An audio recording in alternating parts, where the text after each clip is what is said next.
Yeah. Pero sa Tuesday ang simula, si Kim Chiu una, di ba? Si Kim Chiu. Pero feeling ko, kanina ayaw mo magsalita kung anong tinanong mo. Feeling ko, tinukso mo siya kay Paolo.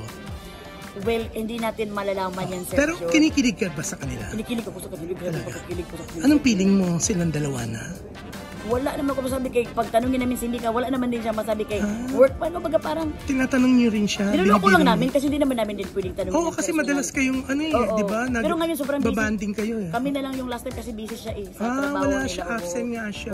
So, pero si Mika kasi is kilala kasi namin talaga yan siya. Very professional and workaholic talaga yan siya. And kami naman is kung ano yung buhay niya is masaya kami kung ano. Hindi naman kami pwede mahimasok sa buhay namin, tatanungin namin siya. Hindi kami gano'n magka-friend. Kung gusto niya mag-share, open din kami, makinig kami sa kanya, ganun lang. Yan. So, sobrang exciting to, no?